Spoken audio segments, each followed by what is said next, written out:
Bom dia, irmãos. Bom dia.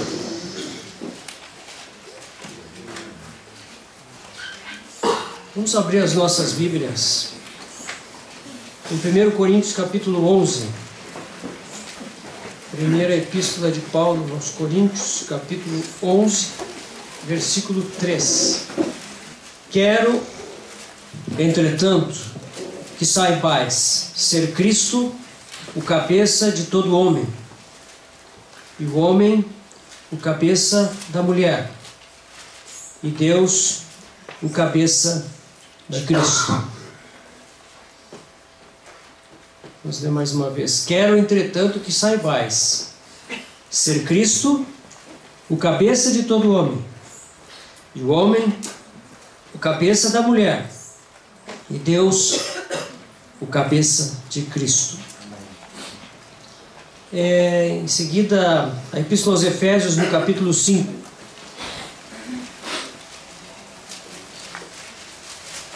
Efésios 5, versículos de 21 até 33. Sujeitando-vos uns aos outros no temor de Cristo. As mulheres sejam submissas aos seus próprios maridos, como ao Senhor. Porque o marido é o cabeça da mulher, como também Cristo é o cabeça da igreja, sendo este mesmo o Salvador do corpo. Como, porém, a igreja está sujeita a Cristo, assim também as mulheres sejam em tudo submissas aos seus maridos. Maridos, amai vossas mulheres, como também Cristo amou a igreja, e a si mesmo se entregou por ela, para que a santificasse, tendo-a purificado por meio da lavagem de água pela palavra, para a apresentar a si mesmo, igreja gloriosa, sem mácula, nem ruga, nem coisa semelhante, porém santa e sem defeito. Assim também, os maridos devem amar as suas mulheres como aos seus próprios corpos. Quem ama a sua esposa, a si mesmo se ama. Porque ninguém jamais odiou a própria carne, antes a alimenta e dela cuida, como também Cristo faz com a igreja. Porque somos membros do seu corpo. Eis porque deixará o homem a seu pai e a sua mãe, e se unirá à sua mulher, e se tornarão os dois uma só carne. Grande é este mistério, mas eu me refiro a Cristo e a igreja. Não obstante, vós, de cada um de per si, também ame a própria esposa como a si mesmo, e a esposa respeite ao marido. Vamos ter uma palavra de oração, irmãos. Senhor Jesus, queremos hoje novamente nos assentar aos teus pés, como Maria, para ouvir as tuas palavras de vida eterna.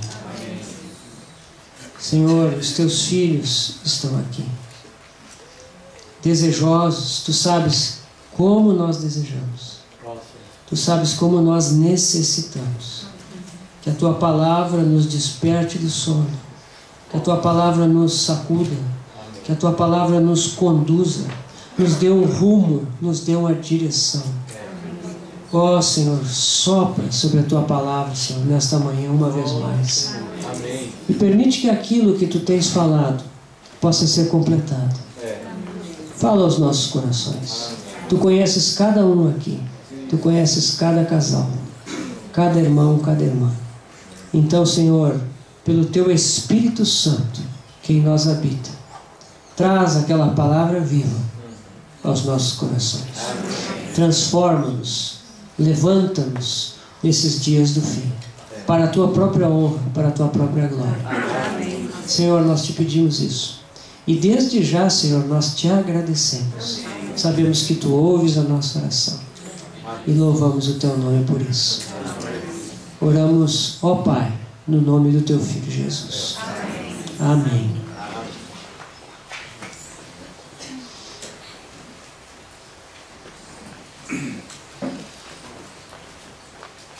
Hoje nós vamos entrar na última parte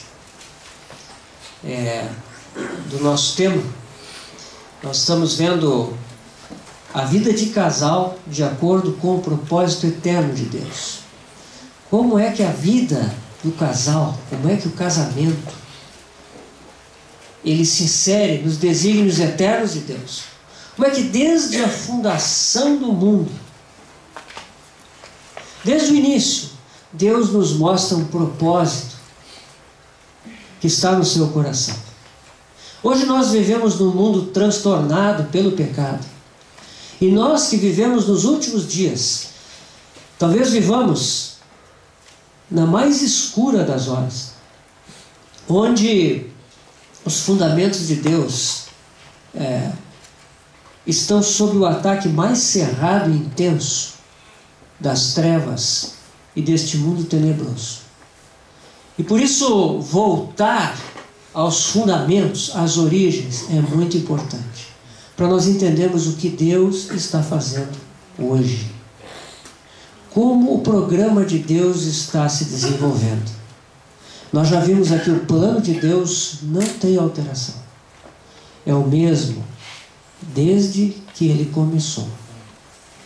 Os métodos de Deus podem mudar, mas o seu intento, o seu propósito, o seu objetivo, isso não muda.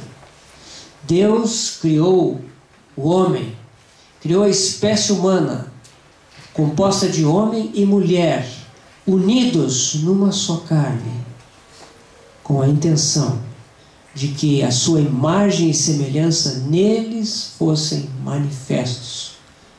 E através desse homem, dessa mulher unidos em uma só carne, a vida do Filho de Deus, nosso Senhor Jesus Cristo, enchesse tudo e todas as coisas nesse universo.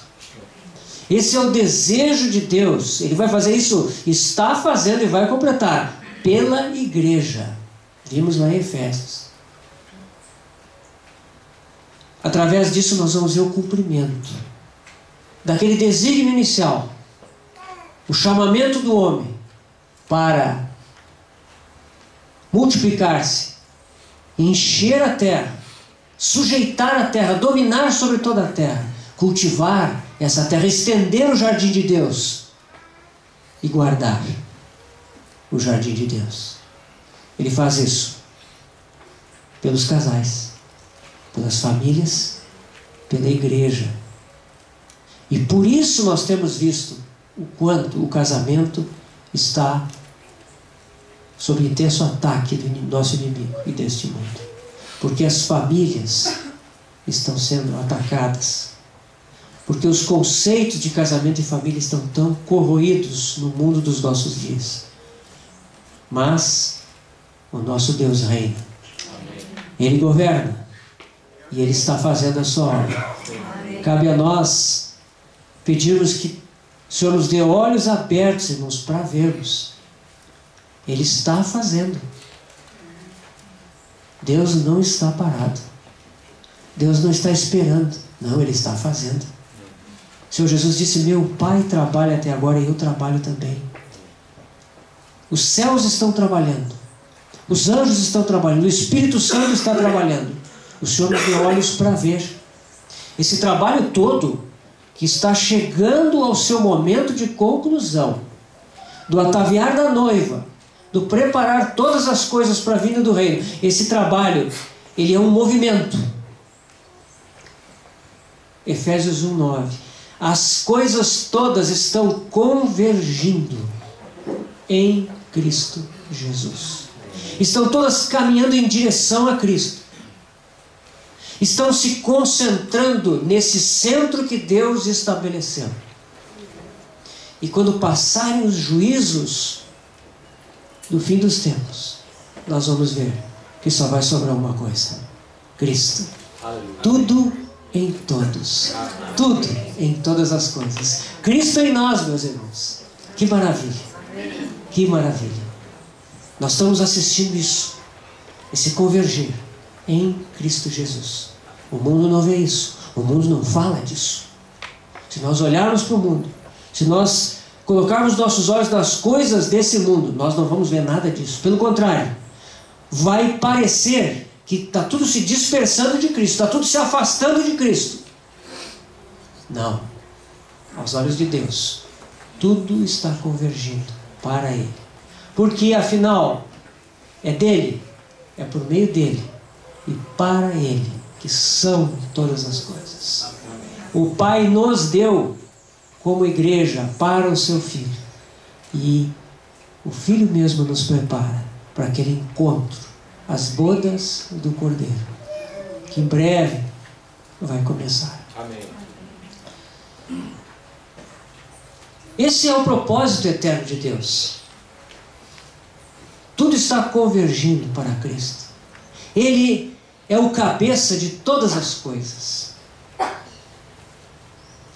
Ele deve encher todas as coisas. No entanto, nós vemos que nesse universo isso é algo desconhecido.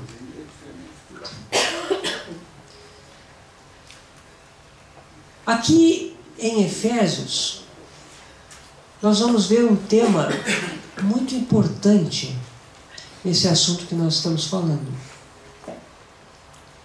A submissão. Normalmente, quando se fala em submissão, e eu tenho certeza que praticamente todos aqui pensaram nisso, se fala em submissão, você lembra da mulher, né?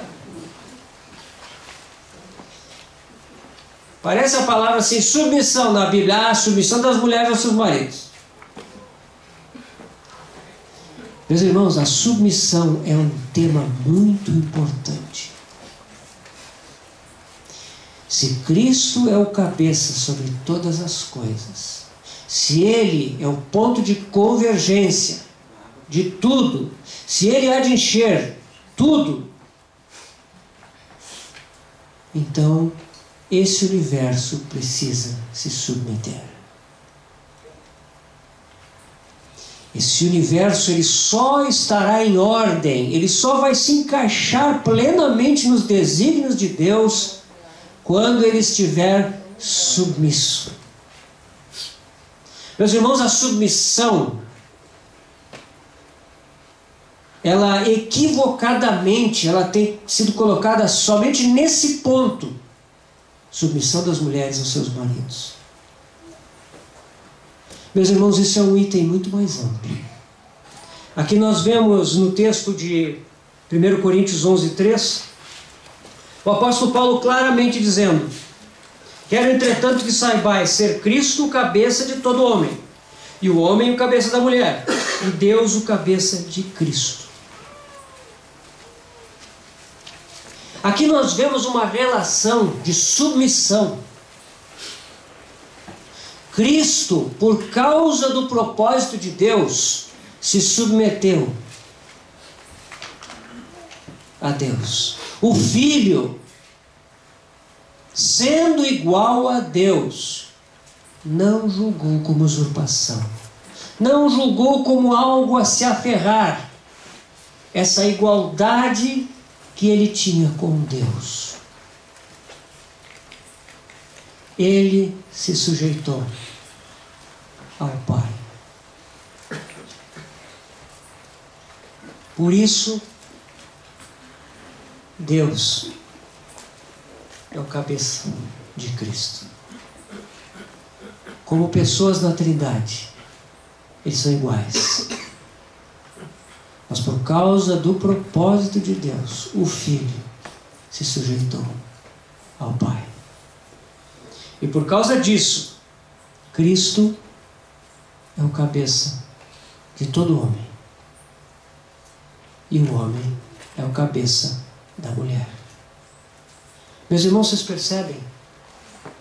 Submissão é um princípio muito importante na restauração de todas as coisas ao propósito de Deus. Por isso que esse texto em Efésios, eu comecei do versículo 21, sujeitando-vos uns aos outros no temor de Cristo. Nós vivemos num mundo onde não há submissão. Nós vivemos num mundo marcado pela rebeldia, pela rebelião. Lúcifer rebelou-se contra Deus. E na sua insurreição levou 1/3 dos anjos do céu. Ele está sempre em rebeldia e oposição contra Deus. Ele caiu por causa disso. E ele levou o homem a cometer o mesmo pecado. Desafiar a Deus. Viver de forma independente de Deus. Não submeter-se a Deus. Meus irmãos, por causa da queda, habita no nosso coração um espírito rebelde, um espírito de insurreição, um espírito desejoso de rebeldia, de desafiar a autoridade, de impor-se, colocar-se acima em todas as situações. A natureza humana, ela é assim. Ela é insubmissa, rebelde, desafiadora, individualista e independente. Esse é o espírito da vida de Adão que está em nós. Nesse mundo não há submissão. E por isso, na restauração de todas as coisas, a submissão é muito importante. Quando nós nos submetemos a Deus, quando nós entendemos como Cristo se colocou em obediência e submissão ao Pai,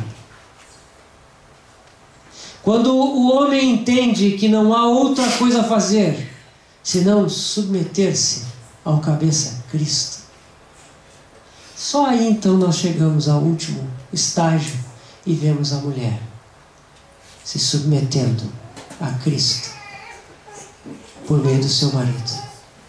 O marido se submetendo a Deus diante de Cristo. E Cristo que se submeteu a Deus em favor do seu eterno propósito. Submissão é algo muito importante para que o propósito de Deus se cumpra nesse universo, nas nossas vidas. Então, irmãos, vamos, sempre que nós olharmos, ouvirmos essa palavra, não vamos deixar que ela se resuma ao importante princípio da submissão das mulheres aos seus maridos. Sim. Vamos lembrar que esse é um princípio governante do propósito de Deus. Submissão. Todos nós devemos trazer a marca da submissão. Nós conhecemos aquele que é o Senhor, aquele que governa, e nós nos curvamos diante dele.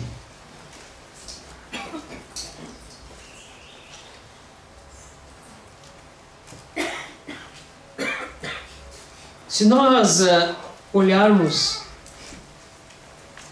esse trecho de Efésios, nós vamos ver que tem duas palavras aqui que são importantes.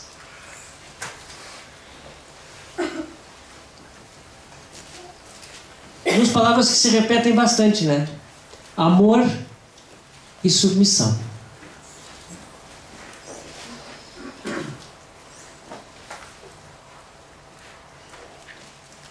Vamos abrir em Êxodo 21, capítulo 21 do livro de Êxodo. Meus irmãos, o Antigo Testamento ele contém figuras, né? O Antigo Testamento tem uma série de figuras, quadros, que são ilustrações das verdades do Novo Testamento. Então, no Novo Testamento nós temos a verdade. Primeiro tem a verdade na pessoa de Cristo, né? A graça e a verdade vieram por meio de Jesus Cristo, diz lá o capítulo 1 de João, né? Então, a pessoa de Cristo é a verdade. Eu sou o caminho e a verdade e a vida. O Senhor Jesus é a verdade concentrada. Ele é o Logos de Deus, Ele é a afirmação de Deus, a palavra personificada de Deus. Nele nós vemos a palavra em carne. Depois nós temos, no livro de Atos, nas epístolas, no Apocalipse, nós temos a explicação dessa verdade. É muito sublime. As cartas de Paulo elaboram de forma muito profunda o significado de Cristo. Mas às vezes a gente se atrapalha tentando entender o que está ali. Por isso o Antigo Testamento é tão importante. Porque o Antigo Testamento ele tem quadros e figuras que nos ajudam a entender essas verdades do Novo Testamento. Então aqui nós temos em Êxodo 21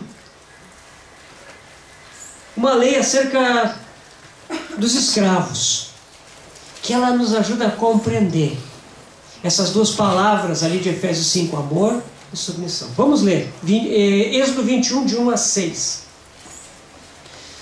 São estes os estatutos que lhes proporás. Se comprares um escravo hebreu, 6 anos servirá, mas ao 7º sairá fogo de graça. Se entrou solteiro, sozinho sairá. Se era homem casado, com ele sairá sua mulher. Se o seu senhor lhe der a mulher, e ela der à luz filhos e filhas, a mulher e seus filhos serão do seu senhor, e ele sairá sozinho.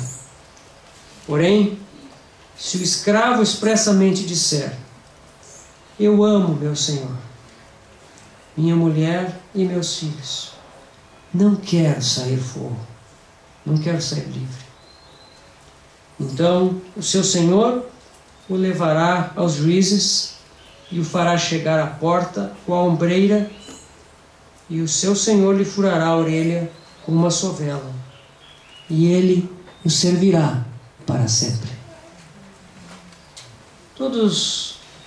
Acho que todos vocês conhecem essa história. Aqui nós temos um escravo. Um escravo hebreu, um hebreu que passou por alguma circunstância desastrosa. Ele pode achar socorro no seu próprio povo, se tornando um escravo. E essa escravidão nunca será eterna, nunca será por toda a sua vida.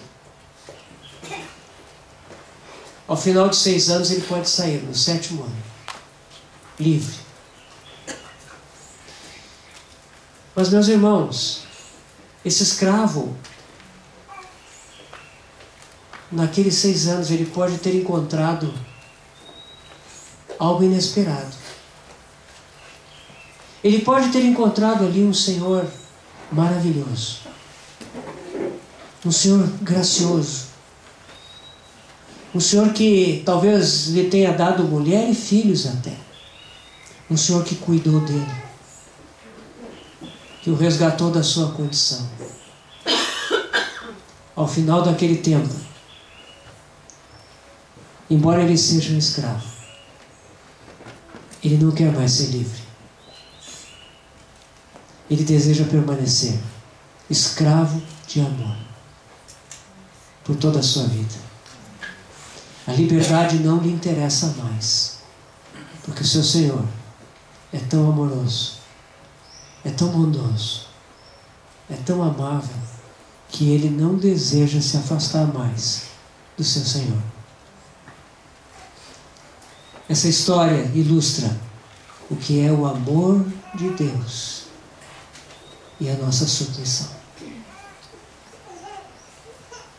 Deus amou o mundo de tal maneira que deu o seu Filho, o seu unigênito,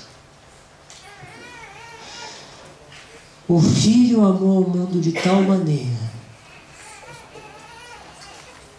que se esvaziou da sua glória, da sua majestade, da sua onipotência, da sua onipresença,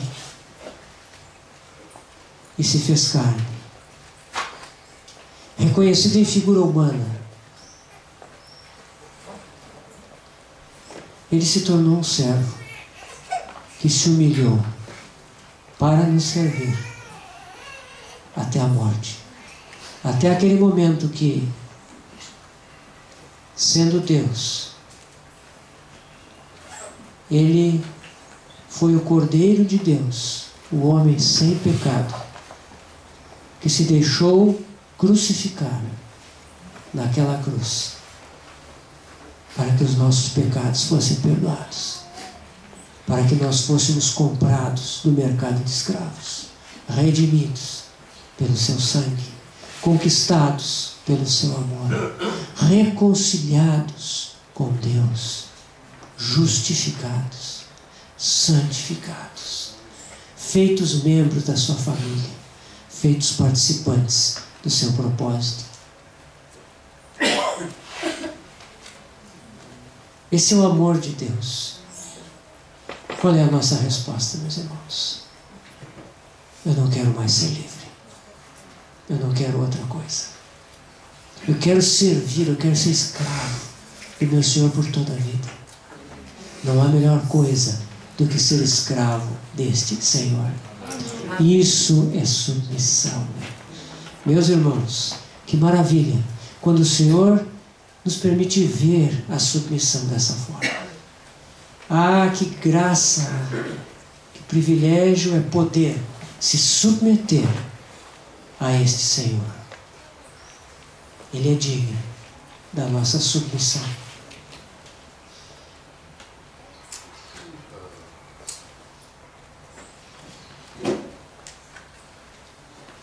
Voltemos lá para Efésios 5.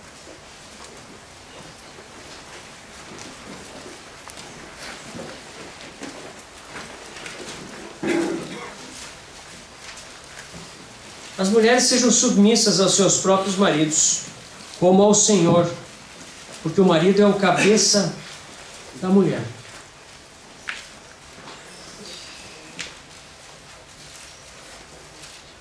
Em seguida, Paulo enfatiza ainda mais: assim também as mulheres sejam em tudo submissas aos seus maridos.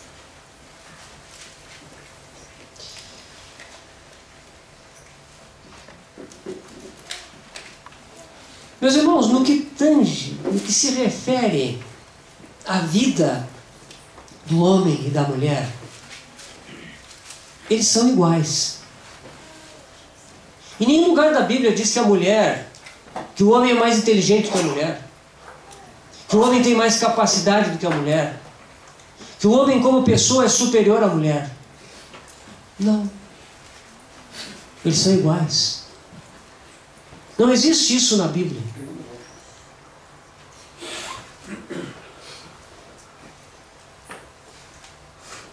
Nem mesmo na questão da capacidade espiritual.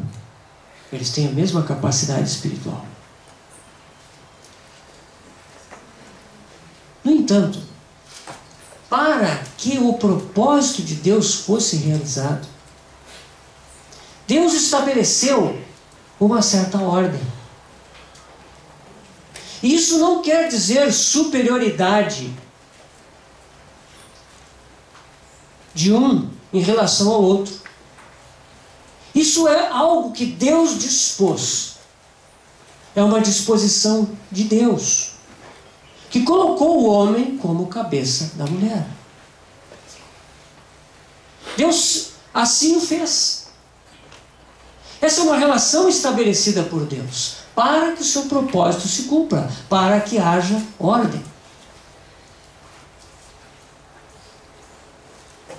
Esse texto que nós falamos, de Coríntios, ele diz: Deus cabeça de Cristo, Cristo cabeça do homem, homem cabeça da mulher. Nós vemos lá em Filipenses, já mencionamos esse texto sem ler, Filipenses 2, E nós vemos que Cristo, Ele não julgou como usurpação ser igual a Deus. Isso está em Filipenses 2,6. Ou seja, Cristo não se aferrou à sua igualdade com Deus, mas Ele voluntariamente se sujeitou. Por amor do Pai. Por amor do propósito do Pai.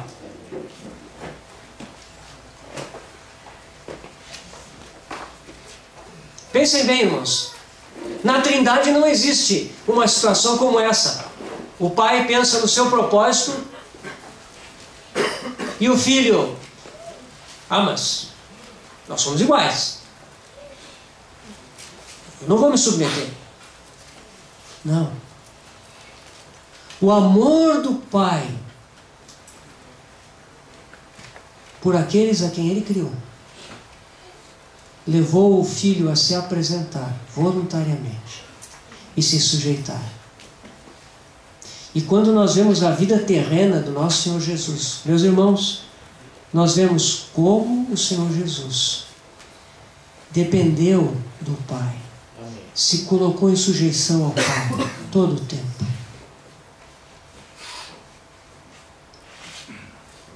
As pessoas perguntavam: como esse sabe letras sem ter estudado? O Senhor respondia: o meu ensino não é meu, mas vem daquele que me enviou.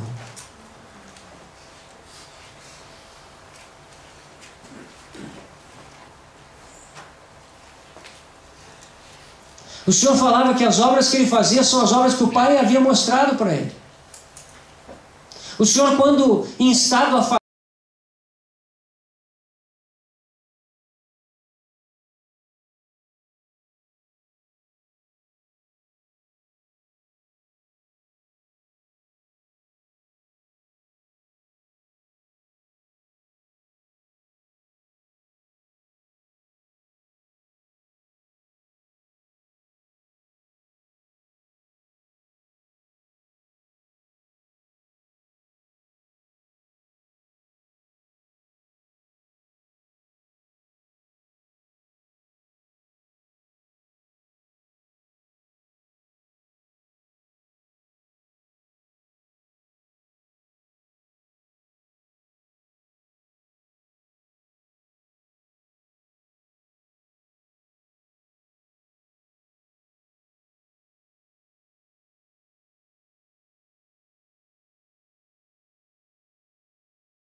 como se não o fossem.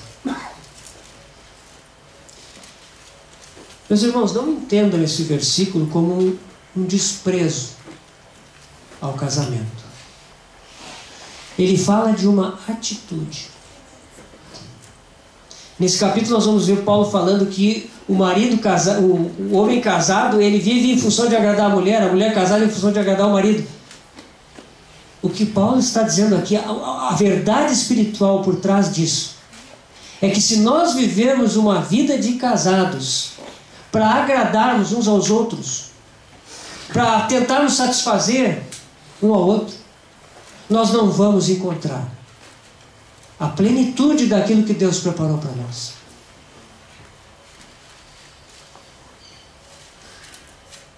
Nós precisamos viver em torno do Senhor, em torno do seu propósito eterno. E quando nós estamos caminhando, quando nós estamos andando com o Senhor, nem deu tempo de nós olharmos Noé, né? Eu recomendei aos irmãos que lessem até a história de Noé, o Gênesis, né? Noé é uma figura de como a família é restaurada em tempos de degradação, né? O mundo inteiro se corrompeu, só Noé restou. Mas Noé teve um testemunho. Noé andou com Deus. Andou com Deus. E porque ele andou com Deus, ele construiu a arca. Aquela arca significa o nosso refúgio em Cristo. Ele pregou diante daquela arca. Foi um pregador de justiça. 120 anos. Quem ele ganhou? A sua família. A sua esposa, seus 3 filhos e as esposas. Não é um tipo do casal e da família vivendo diante de Deus em dias de degradação, de apostasia.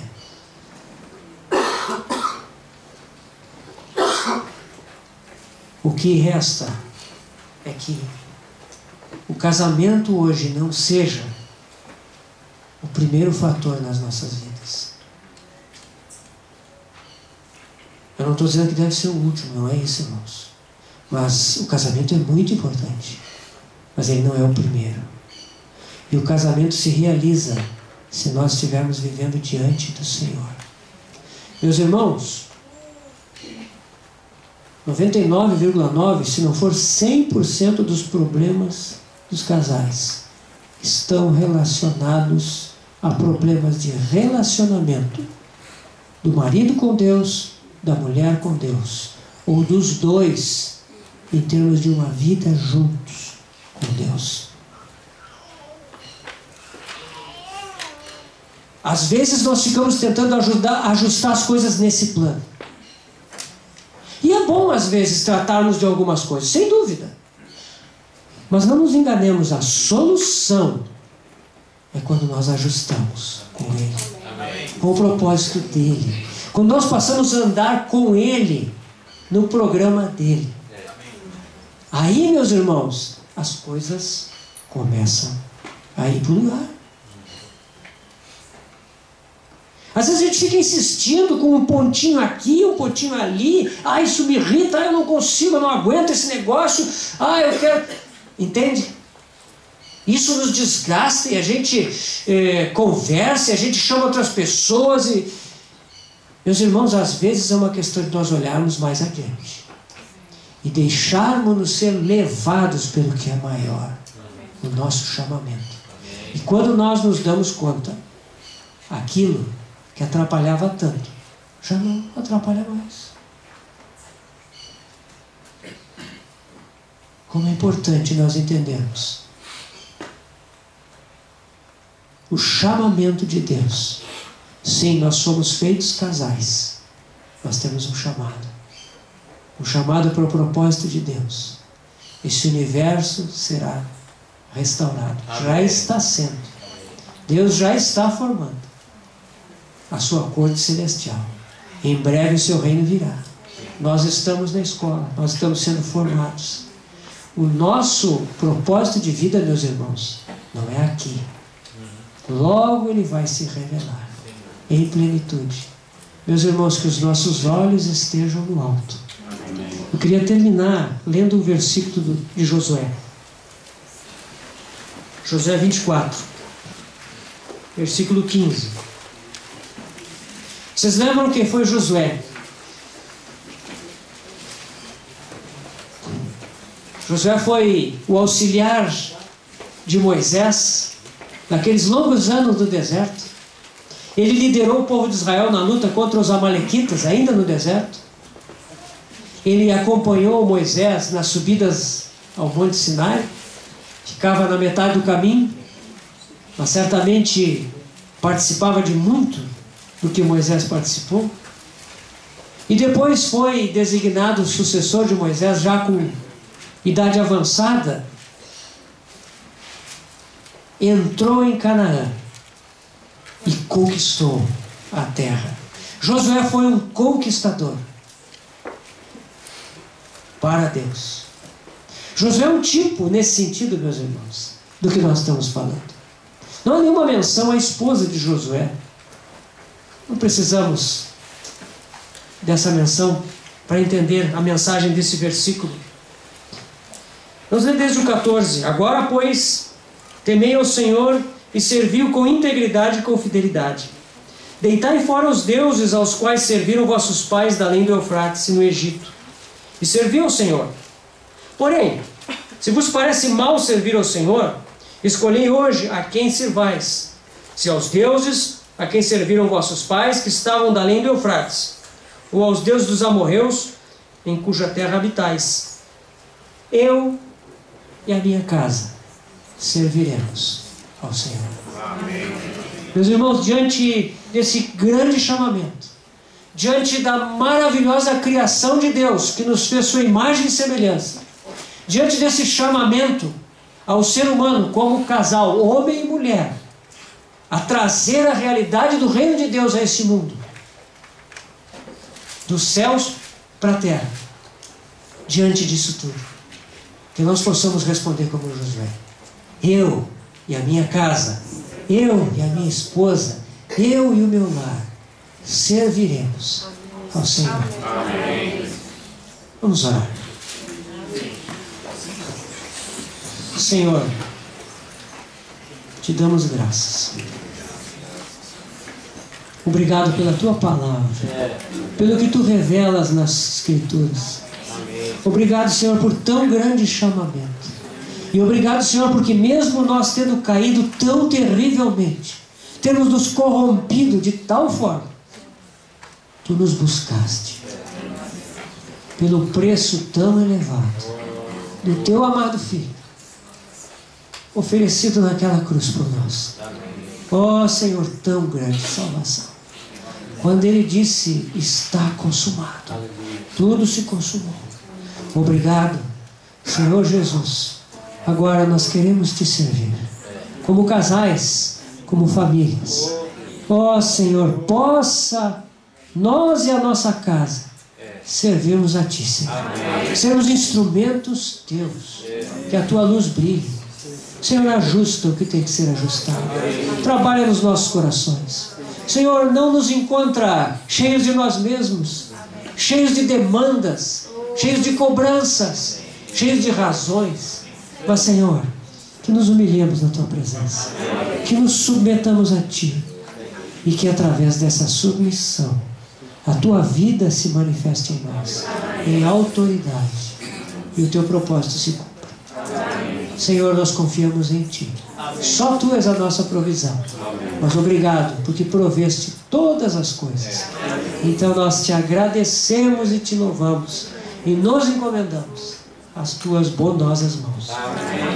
Em nome de Jesus, ó Pai, nós oramos. Amém.